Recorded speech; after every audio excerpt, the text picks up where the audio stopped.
Okay, hello everyone. This is CounterYolo again, bringing you another video in Star Trek Online. And in today's video, we're going to be talking about two new fleet starships that we just got recently, the Fleet Nova and the Fleet Sabre. So we'll go ahead and quickly go into some overview stuff with stats with those ships. Kind of the fun thing with my channel is I actually show you the stats while everyone else just passively goes over what the ships are. And then we'll go over Starship Comparisons versus other ships, talk about the traits and consoles very briefly, and then do the TLDR at the very end of the video.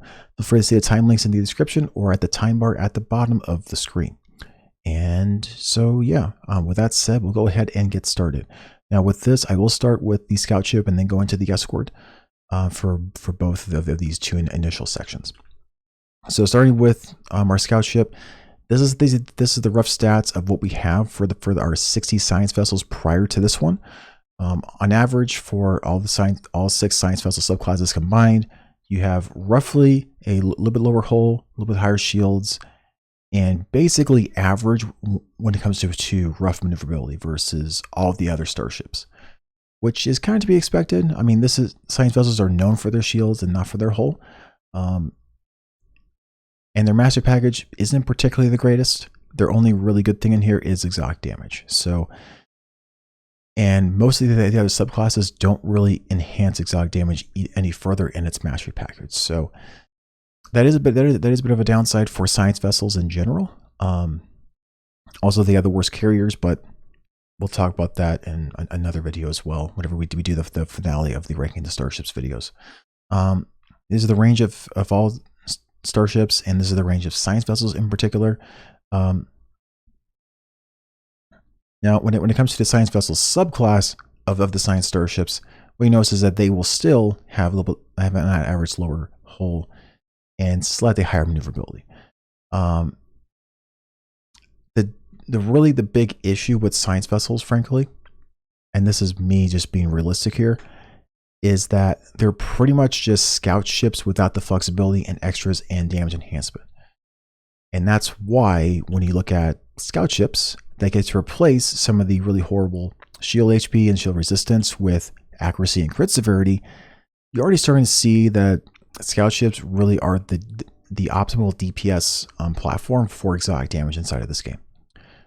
And yes, you technically have really, really low hull and shields in compensation for that, but you still get really high maneuverability. You've got the best mastery package for exotic damage in the game. You've got access to dual cannons for all of your scout ships, which aren't many. Most offensive mastery package. And you have really high flexibility in your bridge officer seating, which is really, really nice. And so, with that said, how does the Fleet Nova look? Well, first off, here's the C-Star version with its cool skin. Stats about in that same rough range. And then the Fleet version, gets an extra 10% hull and shields. I waited to do this video a little bit just because I wasn't sure if Cryptic was going to actually give this ship and the escort an extra 10% hull and shields, because the Oberth did not get that 10% hull and shield increase. So I was like, is Cryptic changing the rules, or is it just the Oberth? And it turns out, at least as far as I can tell, at least, it was just the Oberth that was going to be a weird exception. So with that said, the Nova has 10% higher hull and shields, has an extra console, and then when you make a tier 6X, you get that extra universal alongside it too. Most of the old looks for the Nova really are outdated. They need updates. At least based on how Star Trek Online wants things to look. But the revamped Nova base class and the Equinox both look good. So if you're wanting either of those, it's definitely fine and definitely passable. In terms of what we're looking at in terms of the Fleet Nova versus other scout ships, what you're actually going to see is that the Nova is just about the most durable one, but it's also the least maneuverable one, which, you know what? For a fleet scout ship, I think this is fine. Pilot seating isn't necessarily the most spectacular thing in the world for scout ships, but hey, it's going to be fine. It's probably not going to be from tier 5 fleet colony again, like the Lucari Janura is. So this is going to be a more accessible, at least ideally, a more accessible scout ship for the player base. And I think that is great. We'll see what fleet military Cryptic throws us into. Or they could just do tier 5 fleet colony again and be like, we don't want players to actually fly this ship. I don't know. We will see next week. Now, going from there, we're going into escorts. Escorts have a lot of different weapon layouts based upon their different subclasses. All escorts can use dual cannons. And generally speaking, they have low hull and shields and really high maneuverability versus all the other starships in the game. And looking at the escort subclass of tactical starships, generally speaking, they are still maneuverable versus many of the other tactical starships, but they still have a little bit lower hull than average. Generally speaking, especially versus raiders, what you get from escorts is that really high maneuverability without having to worry about raider flanking and that lessened weapon from raider flanking to really worry about for your DPS builds. So if you're wanting maximum maneuverability without having to deal with any weird mechanics, standard escorts is really the way to go. And so that's what you basically are getting with this. When we look at the Da Vinci, it actually has a reasonable durability, especially when we look at its fleet version. It's actually got a reasonable hull, despite its shields. And I know on 10-4 Weekly they were like, "Why? How are people able to guess that this was going to be called Da Vinci?" Developers, you guys do understand that there is some decent stuff with the lore already embedded in this game. And one of the old Sabre variants was from people who served on an older USS Da Vinci. And if you look at all of the descriptions of the other Sabre subclasses, this is the only one that has a name for a previous starship that isn't already one of the named variants of the Sabre. So the moment that we found out that there was going to be a Tier 6 Sabre, the go-to option to guess was going to be the Da Vinci. So I don't know why Thomas was upset about that on 10-4 Weekly, but it was there on the wiki. It was honestly the most logical guess to make. So it sounded like that they either didn't read the wiki or they're just trying to pretend that the wiki doesn't exist in talking about this. So I'm not sure which way is the best way to interpret that. Slightly sad, but then again, a lot of people that work on Star Trek Online don't fully focus on the lore too much anymore. It's not really their fault. It's the way the management is right now. But when you add Tier 6X, the ship has 6 base tactical consoles, which is good.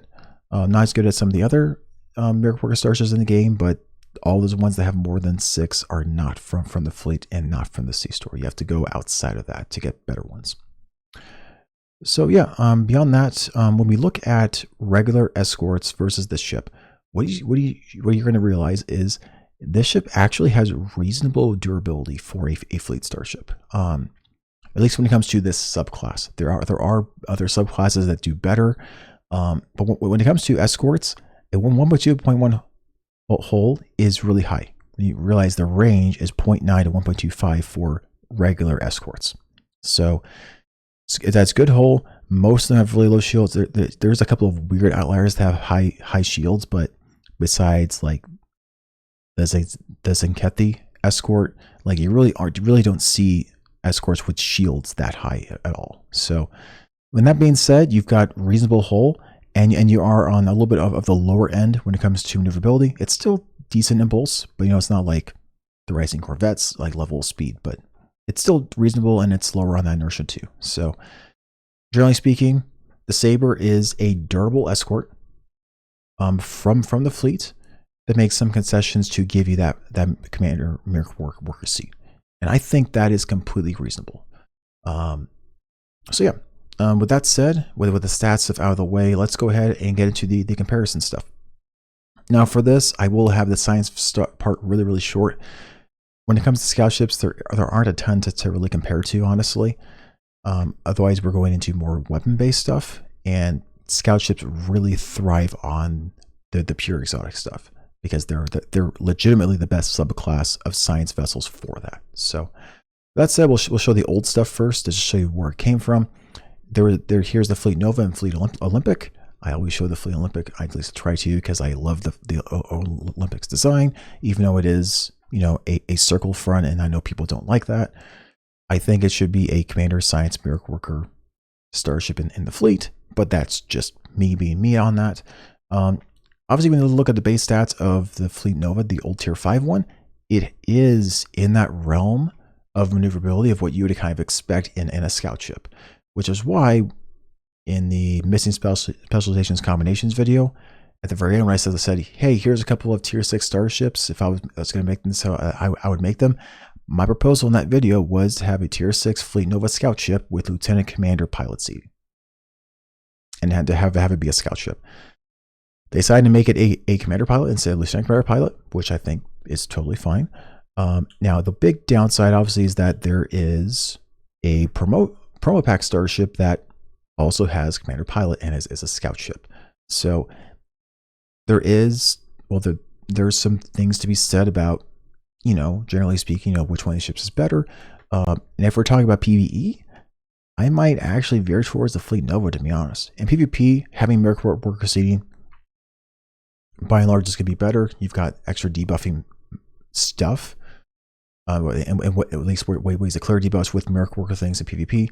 In PvE, though, you don't really need to worry about that too much. So having that slightly higher maneuverability, lower durability, I would rather just have the higher durability of the Fleet Nova. But then again, I'm a tank captain, so that bias is probably going to show through. In terms of other fleet starships, we have the Fleet Nautilus and Fleet Oberth, which have been great starships in the past. Fleet Oberth is a great tank platform, frankly. I was surprised Cryptic let it be a tank, but you know, it is what it is. The Fleet Nautilus is still a decent starship if you want to do if you want to do a side torp thing from the fleet. Of course, the Fleet Titan is going to be your better option, frankly, for a side torp, but Fleet Nautilus is still an acceptable option too. When it comes to other scout ships, we have the Vulcan T'Pau, which is a Lieutenant Commander Intel scout ship, which is an old event starship. So again, it's another scout ship that's hard to access. We had a promo scout ship, which obviously is hard to access, and then we have a Tier 5 Fleet Colony scout ship, which again, because Tier 5 Fleet Colony is hard to access because it requires a lot of dilithium to make that. This is a harder to access starship. That being said, you know, if you ask around, you can find people with Tier 5 Fleet Colonies be invited into their fleet and then buy the ship. Keep in mind, unlike buying like equipment or like bridge options from the fleet, in order to actually get a fleet starship, you can't just be invited to their map, to a different fleet's map to get their higher fleet military and fleet colony stuff. You actually have to be a part of their fleet. It's one of my biggest gripes about the fleet system in general. I really wish that they fixed that, but I think a lot of it comes down to a lot of their internal coding of how they are linking up the fleet shipyard versus all of the other vendors inside the game. So it's probably something that would fundamentally just take months of time for them to fix, and have them having to go to every single map and fixing that. So I do understand why they're not, why they aren't doing any priority to fix that, but it is just a slight bummer. Now, obviously, right now the current meta is to use one of the temporal science vessels from lockboxes. But as I've noted earlier, the moment that we get a Commander Temporal or Commander Miracle Worker scout ship, that's going to, I'm just calling it, that would immediately become the meta starship. So if Cryptic ever adds that to the game, expect that to be a promo pack scout ship. Just gonna throw that out there for those of you all that are wondering, is this ship ever going to be dethroned? It's very easy to dethrone it. Give us a temporal scout ship or a Miracle Worker scout ship, or make it even better and just make it a Commander Miracle Worker scout ship with Lieutenant Commander temporal seating alongside it too. Then that would 100% beat out this ship. So do I think Cryptic will release that in the near future? Probably not. They'll release that whenever they get desperate and they need more and more and more money. Then they'll do that as just a cash grab thing. I don't think they're 100% there yet, but they might be heading in that direction. When it comes to tactical starships, we have obviously our Fleet Sabre, which, because it only has 4 forward weapons, like a lot of the really old escorts, this one is going to be more better for broadsiding, frankly. You can obviously still do forward fire in this thing just fine. But I mean, these ships can have dual cannons on them, and all escorts can, so it just feels less great to not have 5 forward weapons. But obviously, if you have like Temporal Siege, Miracle Siege, you could still make forward firing work with these ships. Versus the old version, keep in mind the science seat is downgraded. Now, that being said, versus back in the day to now, we have gotten a lot of new ways to deal with cooldowns within like just the past year and a half. So you don't have to do an Ox to Bat build. You don't have to do a Photonic Officer build anymore to deal with cooldowns. There's lots of other traits and duty officers that you can put into your build itself to deal with cooldowns. If you're curious as to what those are, just search the various DPS channels and discords and such, or just watch Augie's channel, and you'll get informed as to what those things are. In terms of this new version, I think this is still an improvement. Now, obviously, it still has the same amount of tactical on consoles, because you went from 5 base to 4 base, with Miracle Worker giving you that extra 5th one for base. So it's still going to be 6 tactical consoles for both. Just that you have an extra console and you have Miracle Worker abilities alongside it. So overall, I think it's fine. And of course, like what I try to do with all these fleet slides, I like to have another really old tier 5 that Cryptic probably will never go back to, because I think they want everyone to forget that the Tempest Tailgun actually ever existed inside the game. So that being said, in terms of really good tactical starships, we have the Nasangaramba, which I talked about in my escorts tier list video. Very strong torpedo boat from the fleet. I don't know if it's better than Malchowski, but it's definitely a strong torpedo boat from the fleet. In terms of energy stuff, my go-to for tactical starships is the fleet temporal warships. Basically, just flimsier but still good, cheap alternatives to the Huznok warship. 5 base out of consoles, Commander Temporal. So if you want to do beam overload with Cruiser Shuriken 3, you can definitely do them very easily on this starship. So if you want that, you definitely can do it. Of those options, the Gemini Vanguard version is the best because it's got the wingman mechanic, so it's the most reliable for doing extra damage. You can go with one of the other options if you want, like a battle cloak, like Ramen or Klingon, and that's up to you. In terms of other ones, obviously, if you want a pilot ship, the pilot bird of praise are the way to go. Very maneuverable. But obviously you're stuck dealing with raider flanking and one less weapon, so that's something you need to deal with. If you want intel, the Phantom Intel is still a solid ship and still reasonably durable as well, and reasonably maneuverable. Has similar scenes to what you'd see on the Sabre, besides that it's Lieutenant Science instead of Ensign Science. Other than that, it's basically the same, and that it's just a different specialization. I do need to mention, because I know this is going to come up, here's some engineering starships that are similar. We have the Miracle Worker battlecruisers, and then we have the Fleet Malachowski, which generally speaking are our best cruisers from the fleet right now. The Miracle Worker battlecruisers are your best energy platforms, and then the Malachowski is your best tanking platform right now. With the way that command was buffed, this is better than having 2 hangar bays with suppression barrage frigates. It's just the way it works right now, although the Sumatsu is still a decent alternative if you wanted that instead. If you look at the raw tactical abilities are going to be similar between the Fleet Worker battlecruisers and the Fleet Sabre. It's just that obviously the Fleet Sabre is much more maneuverable than the Fleet Miracle Worker battlecruisers. So if you're wanting the broadside, I think they're both comparable. So to the point that I would say the Sabre is actually probably the better option. If you want to do forward firing stuff, I think the Fleet Miracle Worker battlecruisers still might have an edge, though. I am going to still mention these other cruisers as well, just because we have the original Miracle Worker cruisers from the C store that are what you expect from the maneuverability of cruisers. High hull, not maneuverable at all.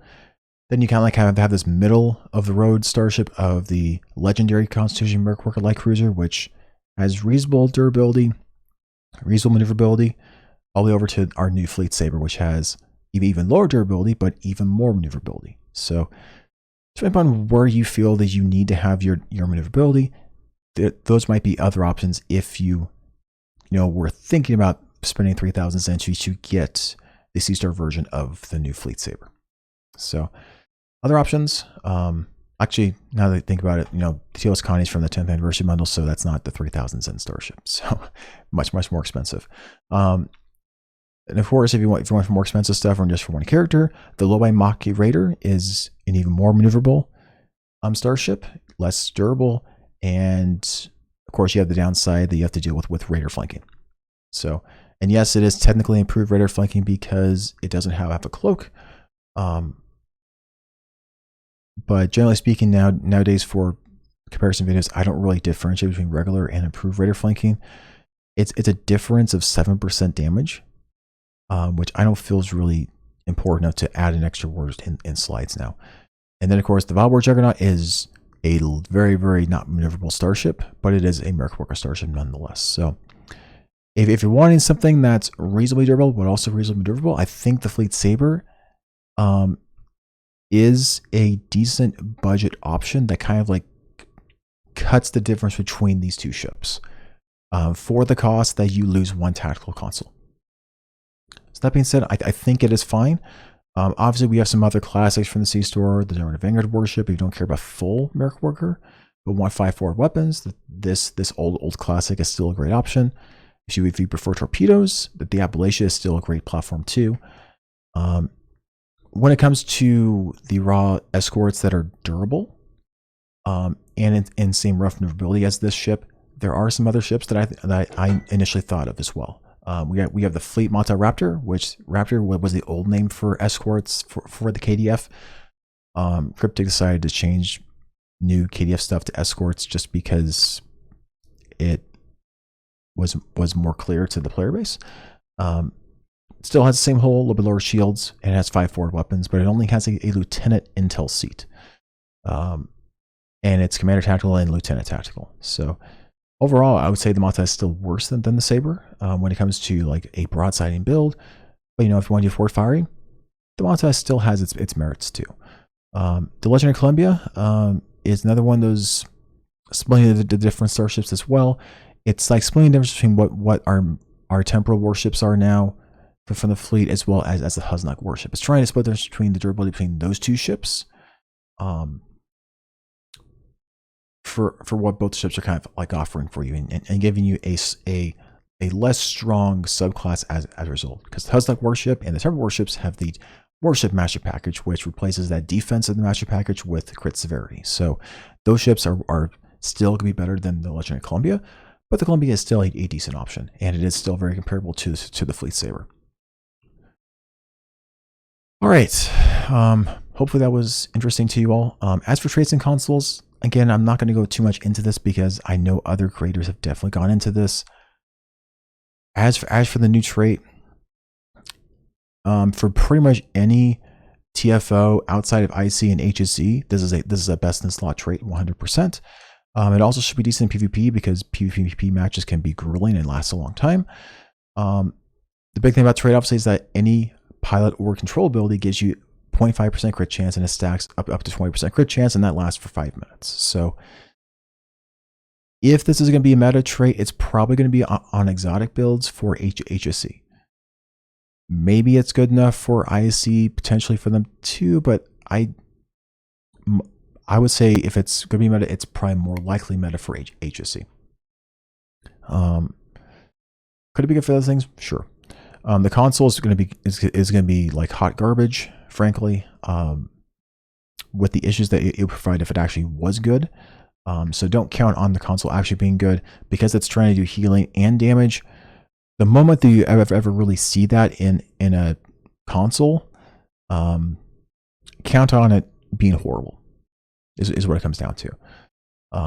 This is stuff from the C-Star version of the Nova, the Equinox. And now as for the Da Vinci Escort, the Energy Overdrive trait is going to be a decent C-Star filler trait. It doesn't specify what type of beam firing mode that it is. It also doesn't specify that range of damage for that 10 seconds. Also keep in mind, most beam firing modes can only be fired every 15 seconds. So unless entwined tactical matrices can be stacked with this, in that maybe a torpedo spread can count for a beam firing mode, I don't see this being up 100% of the time. So it's probably only going to be up like 2/3 of the time realistically. So what you're really seeing is, instead of like 10 to 50% all damage, think of it like 6.7 to like 33% all damage, all energy damage for your overall runs for IC and HEC for energy-based builds. So when I'm looking at that, I'm like, I'd almost would rather just take the Sea-Star Temporal Warships trait that gives me just a flat 10% haste. That's up 100% of the time with attack pattern beta, frankly. Still is a fine filler Sea-Star trait for damage, but if you're actually serious about spending money in this game to get better stuff, there is better stuff. The console is a 100% PvP meta console. You should be seeing a theme with this, by the way. It's basically the invincible trait in a console slot that you get to control whenever it goes off. The outgoing hull healing and the weapon power cost is still great for PvP. Keep in mind, there are two different types of hull healing. There's outgoing and incoming. Outgoing means that this is the hull healing that your starship is doing. It doesn't have to go to another ship, as long as you are the one that is doing the healing. Like you're the one that's activating, like engineering team, hazard emitters. That hull healing is going to be increased by that 28.5%. Incoming hull healing, on the other hand, is any type of hull heal that is affecting your starship. So it could still be yourself, but it could also be another starship that's sending a hull heal your way. Honestly, when it comes down to this is basically just saying that as long as your starship is doing the healing, whether it's to yourself or to someone else, it's going to be enhanced. Again, it's very much a PvP-oriented console. Maybe if you can deal with the downsides of that other 8 seconds of stuff being offline, maybe you can make it a passable PvE console, or use it like at the super end of a DPS run. The problem that I see realistically is that, why would I use this console to have that potential at like the end of an IC run, when I can just use some of the other haste consoles in the game and just not have to worry about that the other half aspect. In PvP, this haste, for a hidden run, you hit them for 8 seconds, and then it's like teaching you, like, hey, hit them for a little bit and then go away for a bit. This is a great console. I do not see this being a PvE console.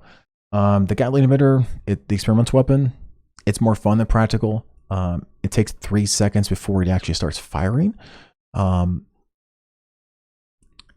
realistically, most targets just aren't going to last long enough. So it's much more of a fun versus instead of a practical one. But on the stream, it definitely sounded fun. So if you're wanting for a more fun experimental weapon versus a more practical one, it's a decent option. All right. As for the TLDR, obviously for this video, we have the Agile Classic Ship Bundle. It is a PvP-centric bundle from the C Store. That's 6,000 Zen. Maybe there's going to be a sale for this. Maybe not. It has the two C Store Starships in it with 2 Tier 6X tokens and 2 fleet modules. It's basically the bundle saying like that if you actually want to fly both starships, you're basically getting experimental upgrades and fleet modules for free.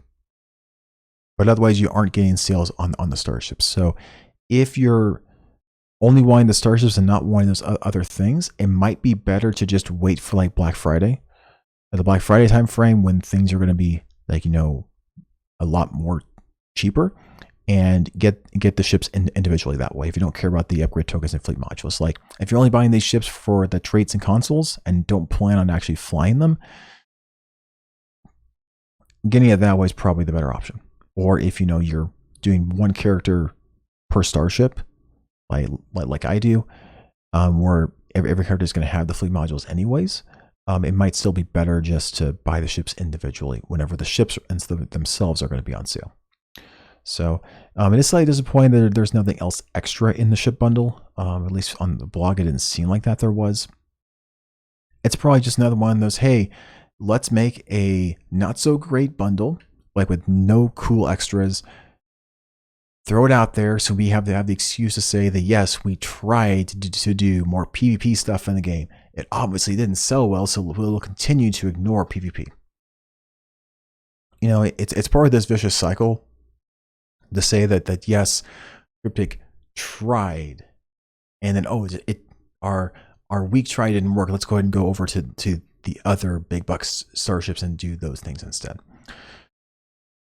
We'll see how it goes, but without the other extras in the bundle, I don't see the bundle selling well, because I'm not seeing the huge value for buying the bundle, because it's just the upgrades and fleet modules as to why you get the bundle. It'd be like, are you going to fly both ships and you don't have any other upgrade tokens and fleet modules? Then maybe go and get the bundle. Otherwise, just buy the one ship that you want instead. How good are the ships? The Fleet Nova is basically just an easier access version of the scout ship, of the Lucario Junior scout ship, with a slightly worse bridge after seating, frankly, for what the DPS meta is right now. The Fleet Sabre is basically a durable escort that kind of like cuts like the line in the middle between like the Maki Raider and the Valbar Juggernaut, with the the caveat there that it's got one less tactical console, to try to split the difference between trying to be a durable escort and trying to have some of that oomph. It also only has 4 weapons, so it's really meant to be a broadsiding version of those two ships combined. As for traits and consoles, the Nova Scout ship's trait is the big standout for the Nova ship, and that control abilities and pilot abilities give you extra crit chance for your build up to 20%. That lasts for a long time, like up to 5 minutes, which is going to be a nice trait for science and pilot heavy starships. Basically, think about it this way.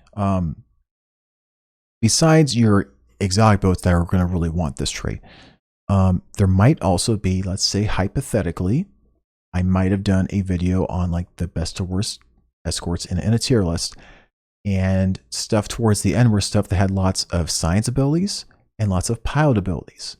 So if you're wanting to fly a ship like that has a lot of less desirable bridge officer seating, well, now you can slot the lowest cooldown versions of those abilities in those slots, slot the Starship trait, and now a lot of those bridge officer abilities that had less of a value for those starships now can actually add to the damage of what the rest of your build's doing.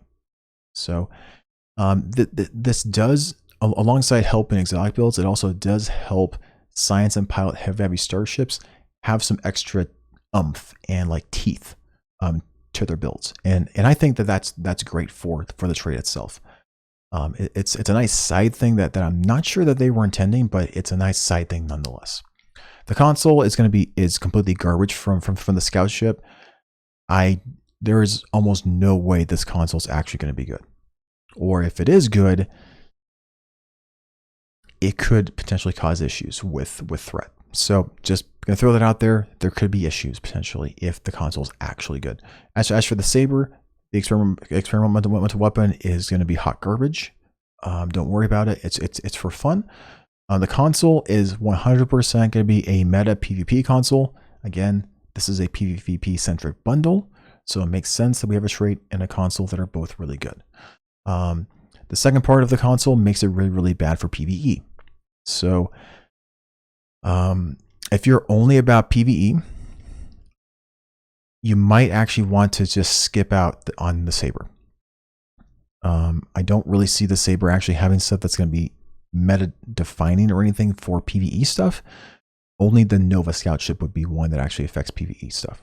So just going to throw that out there. Like the trait for the Sabre is just a filler do trait, frankly, where there's already lots of better options that exist. Maybe the ones that are kind of unlocked, but there are other better options, frankly. All right. With that said, that's it for this video. Next week, we will have the cruiser tier list video. That one is taking a bit longer. I did have some personal things that happened this week, which, I mean, I do this channel as a fun hobby. It makes a little bit of money, but for the amount of hours that I put into this channel, and questions that I answer, like via email that I'm getting a lot. I'm not making minimum wage on this. This is just a fun thing that I do free will. And things will be changing over the next couple of weeks. So expect an announcement from me over in a couple of weeks or so, explaining how the channel is going to change. So I'm not sure exactly when that announcement is going to take place. I need to finish a couple of videos first before that comes out, but things are going to change on the channel drastically. And the content that I'm going to be doing for Star Trek Online is going to be changing very drastically. So hopefully you are willing to join me for that. Like, if you aren't interested in like the channel changing, then that's okay as well. Whenever channels change what they're doing, it's expected that there's going to be a lull and a down in terms of like, views and stuff. And I totally expect that. So the big thing for me is I'm going to be changing the channel so that it's just more fun for me to cover stuff in Star Trek Online. So I've been doing some things recently because I'm about to exit something really important. So again, the announcement will be coming at some point in the near future, and then things will get more consistent on the channel too. So yeah, hopefully you'll join me for that. If not a big deal either. And it's been fun working with a lot of you. Anyway, thanks for watching, and I'll see you all next week.